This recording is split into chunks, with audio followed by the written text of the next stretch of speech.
About a month and a half ago, I ended up doing the rear subframe bushings on this car. I finally got in steering rack bushings, so today I'm going to actually tackle the front subframe bushings.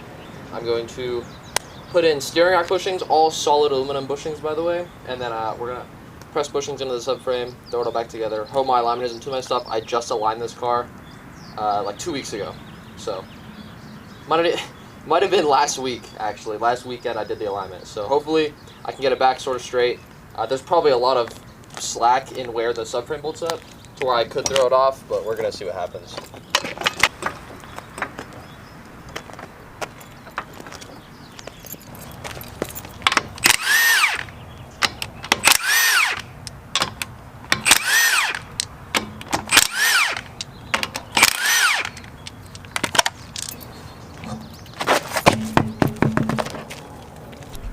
Little life hack right now. To get the steering rack bolts, instead of trying to fiddle with it at the bottom, you can actually reach them from the top. All you need is a pretty large bit of extensions here and a wobble at the end with a 17. You could actually reach down the engine bay and get to all the bolts from the top, which makes it super easy. On the phone so you guys can see here. Here's our extension, goes all the way down, right down there. It's not gonna focus on that. Boom, to the steering rack, straight down, and on the other side it's the same deal. I'll show you after I crack this one loose though.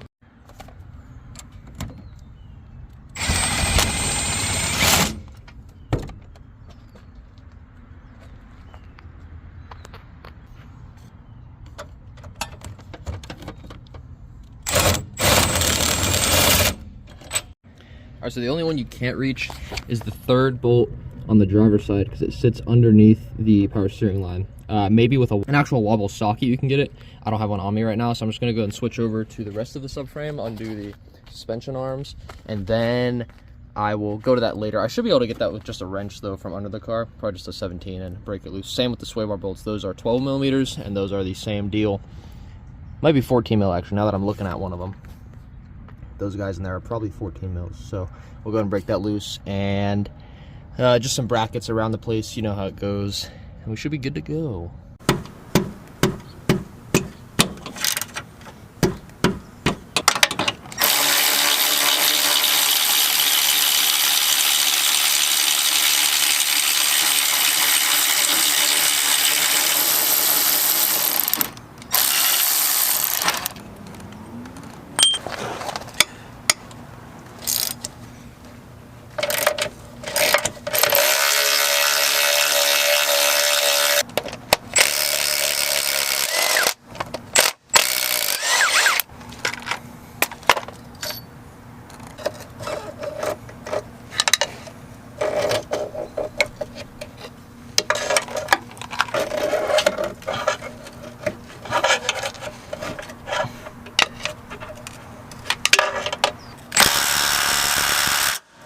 Oh.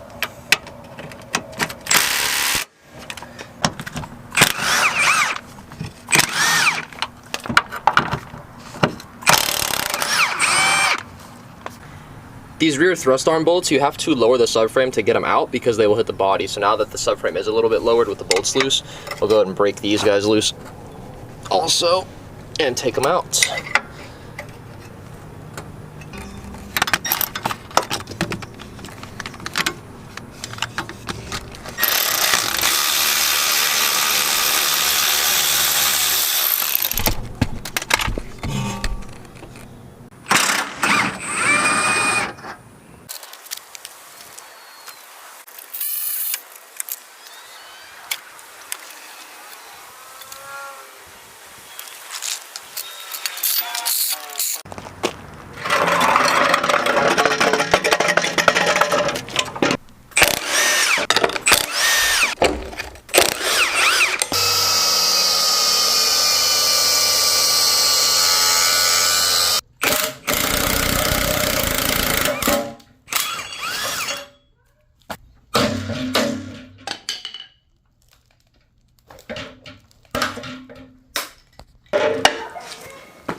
Alright, camera died, so I didn't film a lot of this process, but subframe bushings are now in all 4 corners. The 2 front ones are extremely difficult to take out because these are the ones you have to cut the end off of the center section. Basically, it's 2 rubber bushings pressed together like this, but then the middle sleeve is also pressed together to make one big sleeve.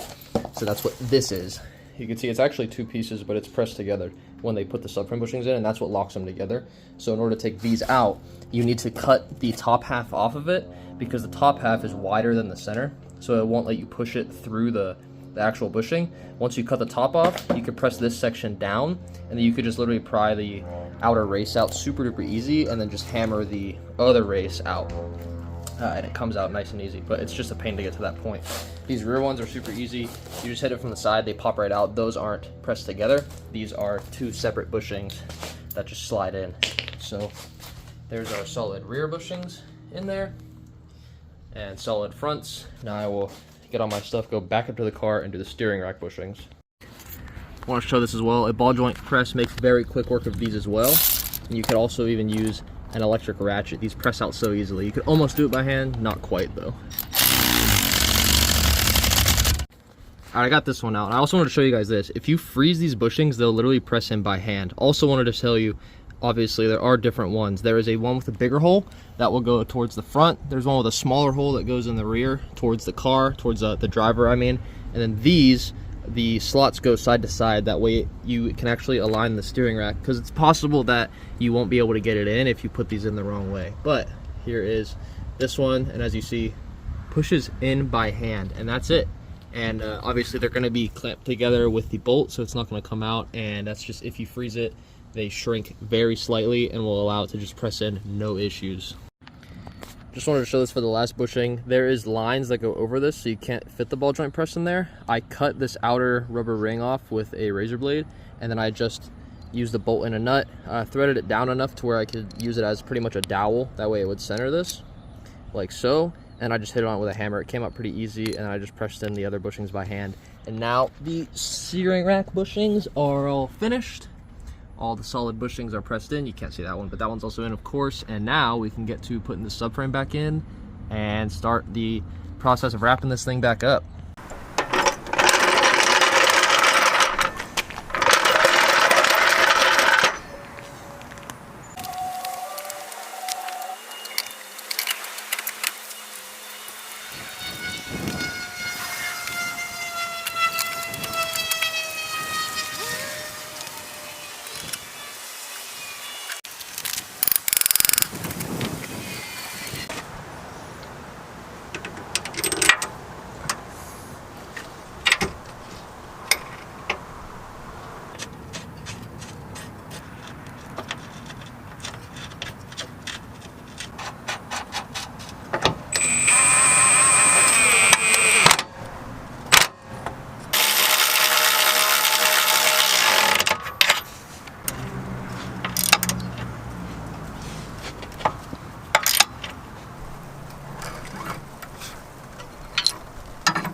right, so when I did the rear subframe bushings, I honestly didn't feel much of a difference, and that's just because it was in the rear of the car.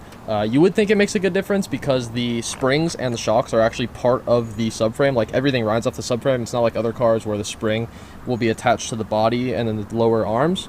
This car is a little unique in that way. The front ones actually made a massive difference. I definitely noticed a huge difference in vibration and harshness, not in like a bad way though. You just notice it when you drive over like little cracks and stuff. You'll feel it in the wheel. It's not like super loud or obnoxious. Like, it didn't make the car bad to drive. It just made it feel tighter and like way more solid. And all together, highly recommend these. Like, if you're into this sort of driving the car thing, then these are a huge upgrade. I don't know if you can see them in there. There is one, and obviously the rears you won't be able to see, but they're also in there. And the steering arm pushing has made a huge difference too. The whole front end combined with an alignment, this thing's so tight and agile feeling. Like, before it'd feel kind of lazy. Now this thing rips, and like the slightest turn in, it like instantly wants to turn in. It feels so good now. Like, I have to say, I'm really impressed with the way this car handles. Kind of makes sense. The wheelbase is actually almost the same as my 350Z, which is pretty wild to think about. It's a huge four-door sedan, but just the wheelbase is so short. There's a ton of hang-off from the front wheel to the end of the bumper, but it means that the car is actually very stable and nimble. So with some of the weight reduction I've done and the weight balancing, and then the alignment made a huge difference. Zero toe front and rear, and then the right camber settings. This thing is super agile. It wants to turn on a dime. It feels great, honestly. Like, whole different car. Highly recommend the steering rack and subframe bushings. They made a good difference. They're a little annoying to do, but pulling the subframes on these isn't too difficult. So it wasn't too bad, and definitely made a huge difference. Like, I'm super happy to have them done finally.